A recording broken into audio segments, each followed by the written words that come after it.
윤석열 전 총장이 국민의힘에 전격적으로 입당하자 여권에서는 윤석열 후보의 발언을 집중적으로 문제 삼고 있습니다. 첫 번째 주제는 이겁니다. 부정식품, 페미니즘, 야당 내부에서도 불안한 입에 대한 우려가 나오고 있습니다. 어떤 발언이 지금 논란일지 바로 살펴볼 텐데요. 소위 불량식품 발언입니다. 함께 들어보시죠. 프리드만은 먹으면은 사람이 막 병 걸리고 죽는 건 몰라도 이런 부정식품이다 그러면 아니 없는 사람은 그 아래도 선택할 수 있게 더 싸게 먹을 수 있게 해줘야 된다. 이거 먹는다고 당장 어떻게 되는 것도 아니고. 자, 이재명 기자, 소위 그 불량식품, 이 부정식품에 대한 윤 전 총장의 발언이었는데 이거 어떤 발언이었고 어떤 맥락에서 나온 발언입니까?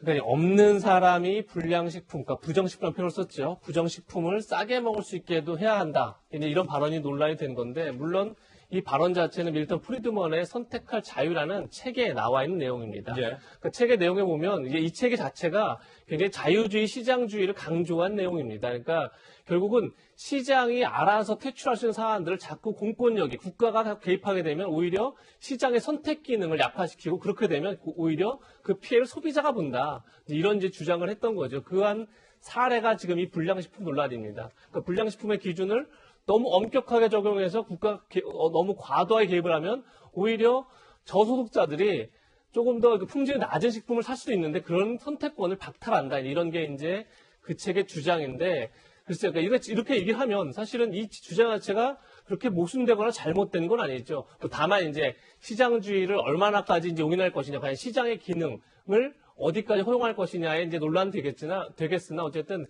책의 내용을 인용한 자체는 문제가 안 되는데 결국은 이 책을 인용했다는 건 윤 전 총장이 이 책을 가장 감명 있게 봤다는 거고 이 책의 내용에 동의한다는 거죠. 그런 점에서 논란이 이제 불거진 지점이 바로 그건데 특히나 이제 첫 번째는 아무리 보수적인 경제학자도 최근에는 시장의 기능을 국가가 어느 정도 보완해야 한다 이런 입장을 많이 밝히고 있는 거죠. 유승민 의원도 그렇기 때문에 이 발언을 비판했던 건데 그러니까 자유주의 시장 경제를 어디까지 허용할 것이냐에서 이제 논란이 되는 거고 두 번째는 예를 든 건 틀림없지만 박근혜 정부에서도 4대 악의 하나로 이제 불량식품을 할 정도로 굉장히 불량식품, 부정식품에 대한 국민들의 어떤 이제 우려 같은 것들이 굉장히 큰 상황에서 과연 부정식품을 먹어도 상관없다?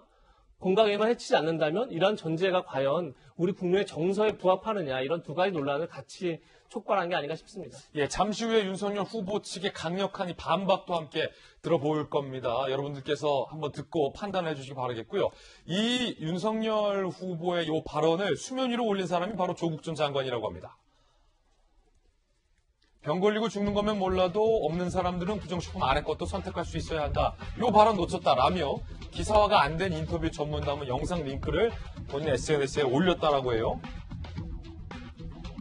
윤석열 경제 철학에 따르면 없는 사람은 부정식품 그 아래 것을 선택해 먹을 수 있어야 하고 주 120시간 노동도 선택하며 일할 수 있어야 한다는 것이다. 관련근 10건 이상을 게재하면서 조 전 장관이 윤석열 때리기에 요즘 부쩍 나서는 것 같습니다. 이번엔 이 불량식품 발언을 가장 전면에서 조 전 장관이 비난을 하고 있습니다. 자, 민주당의 주요 주자들도 윤석열 후보의 이 발언을 비판했습니다. 들어보시죠. 박근혜 전 대통령조차도 불량식품을 사회악으로 규정하고 강력히 단속했는데 박근혜 대통령을 구속시켰던 윤석열 후보라서 불량식품에 대해서 생각이 좀 다른 것 같습니다. 영화 설국열차에서 꼬리칸에 배급된 단백질 양갱이 용인되는 사회를 만들자는 것입니까? 우리 국민은 더 이상 불량 검찰총장 출신의 불량 대선 후보를 선택하지 않을 겁니다. 1인 1만원 제속이라는 별명에 걸맞듯이 역대급 만원을 갱신하고 있습니다. 윤석열 씨, 가난한 사람이라고 아무거나 먹어도 된다라고 하는 자유를 보장하는 국가는 이 세상에 없습니다. 여당의 대권 주자들도 각기 입장을 냈습니다. 함께 살펴보겠습니다. 이재명, 제 눈을 의심, 주 120시간 노동하며 부정식품 먹는 나라 만들 거냐. 이낙연, 인간의 생명과 건강에 대한 그의 위험한 인식을 드러냈다. 정세균, 불량 후보다운 불량 인식의 경하, 가난하면 대충 먹어도 된다는 발상이냐라며 강하게 비판을 하고 있는 상황입니다. 자, 일단 비판의 의견부터 좀 들어보고 윤석열 후보의 반박에 대한 의견도 듣겠습니다. 전재수 의원님께서는 어떻게 들으셨어요? 많은 분들이 아마 윤석열 총장의 이 불량식품 발언을 가지고 유승민 의원 같은 경우는 충격적이다. 또는 뭐 집권 여당의 이제 대선 후보들 같은 경우도 이제 많은 비판들을 이제 쏟아내던데 제가 보기에는 그렇게 이상할 것도 아닙니다.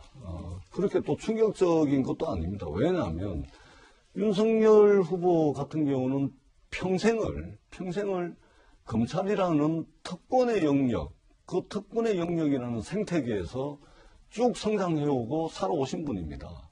그렇기 때문에 그런 특권의 영역에 사시던 분들이 어떤 세상에서 살았을지 또 어떤 사람들과 교류를 하면서 살아왔을지 그것은 뭐 눈에 보듯이 뻔한 거 아닙니까?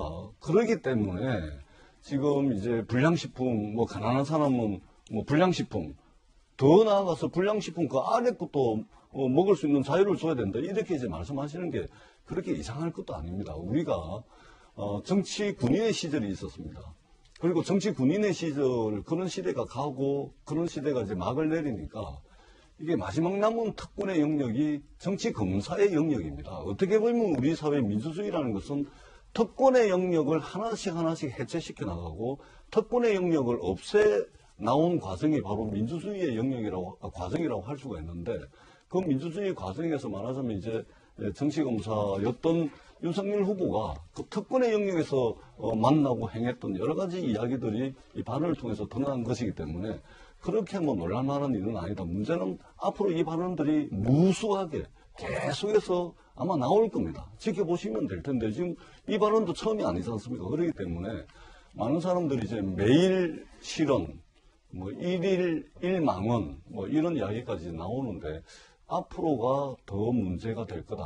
저는 그렇게 생각을 하고 굉장히 우려하지 않을 수 없는 그런 발언이라고 생각을 합니다. 전재수 의원님의 의견 들어봤습니다. 자, 그렇다면 이 논란에 대해서 윤석열 후보 측은 어떤 입장일까요? 강력한 반박이 나왔는데 들어보시죠.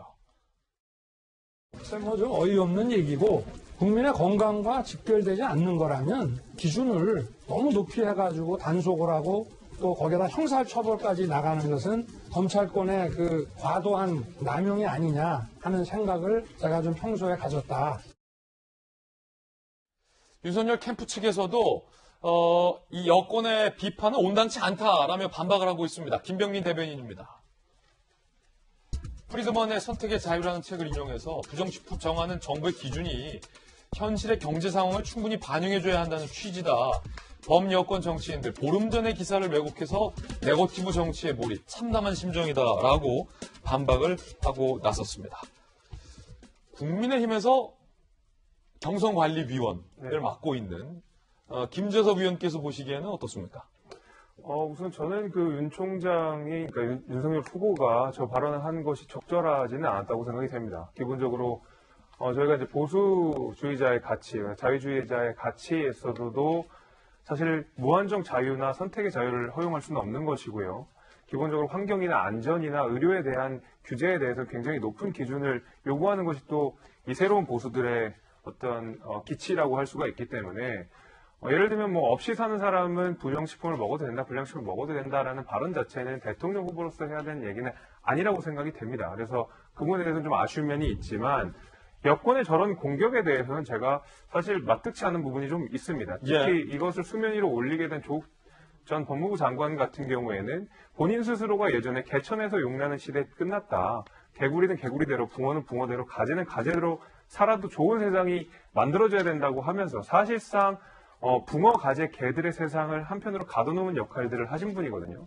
과연 저분이 저런 방식으로 부정식품, 가난한 사람들은 부정식품을 먹으면 되냐 이런 식으로 윤석열 총장을 비판하기에는 본인이 하신 말씀이 훨씬 더 무겁고 더 뼈아픈 얘기고 더 상처가 되는 얘기였기 때문에 이제 와서 저런 얘기를 꺼내는 것은 제가 납득지가 않고요.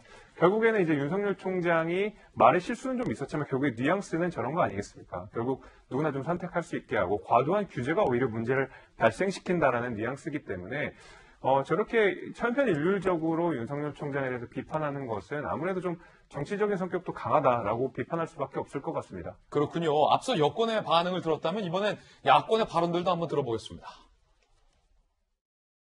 경제적으로 힘든 분들이 불량식품을 먹어도 된다 그런 취지가 아니고 그 유통기한이 좀 간당간당한 신선 그 식품들이 있지 않습니까? 그런 제품을 이라도 받아서 나름대로 그 끼니를 해결하는 것이 그 불가피한 현실이 아니냐 그런 거를 지적을 한 것이라고 좀 이해를 해주셨으면 좋겠습니다. 부정식품을 조사했던 총장이신데 그 부정식품의 엄벌하는 게 우리 국가의 원칙 아닙니까? 법의 원칙이고 국민 보호하는 게 법 아닙니까? 부정식품을 먹어도 괜찮다라고 할 국가 지도자가 어디 있겠습니까? 상당히 흥미로운 것은 이재명 기자, 이 발언이 이 인터뷰가 있었던 것은 꽤 시간이 이전인 걸로 알고 있는데 지금 막 논란이 되고 있는 것 혹시 조 전 장관이 이제 수면 위로 올렸기 때문입니까? 조 전 장관이 큰 역할을 했다고 봐야겠죠. 발언 자체는 누가 봐도 문제가 있습니다. 왜냐하면 시장의 탐욕이라는 것을 어느 정도 규제해야 한다는 것도 이미 이제 어떤 보수냐 진보를 떠나서 많은 경제학자들이 합의된 내용이죠. 무한정 자유를 허락할 수는 없다. 이런 점에서 이제 과연 시장의 규제를 어디까지 할 것이냐 이런 논란이 있지만 어쨌든 정부가 어느 정도 개입해야 한다. 이 점에서 부정할 수 없는 건 사실이기 때문에 그런 점에서 부정식품의 규제라는 건 어떻게 보면 당연한 국가의 의무인 거죠. 근데 이제 하필 예를 이제 이걸 들었다는 게 문제인데 사실 이 같은 인터뷰에서 120시간 논란이 있었지 않습니까? 주당 52시간 이제 논란을 이제 윤 전 총장이 윤 후보가 비판하면서 아니 한 주라도 120시간 일할 수도 있고 아니면 그 다음 주도 쉴 수도 있고 그러니까 굉장히 탄력적으로 주당 근무 시간을 운영해야 된다 이런 얘기를 하면서 120시간이나 또 예를 들었습니다. 역시 예입니다 그냥. 그리고 그 취지 자체는 탄력적으로 하자는 겁니다. 그러니까 다 취지는 동감할 수 있는데 자꾸 예가 놀라야 되는 거죠. 예가. 120시간이라는 예 그리고 부정식품이란 예가 놀라야 되는데 결국 그건 어떻게 보면 윤 전 총장이 여전히 국민적 어떤 감정, 국민의 민심을 제대로 읽지 못하는 측면이 분명히 존재하는 겁니다. 그러니까 예를 들더라도 정치인이라는 게 어쨌든 예를 든 다음에 그걸 다시 해명한다는 자체가 어쨌든 국민의 정서와는 좀 거리가 있는 예를 든 거죠. 그런 점에서 지금 예가 자꾸 문제가 되는데 그 취지, 본인의 취지를 정확하게 설명한 것 또한 정치인의 의무이기 때문에 예를 들 때 좀 더 보편적인 예를 들려고 하는 노력들이 필요하지 않나 이런 생각 분명히 듭니다.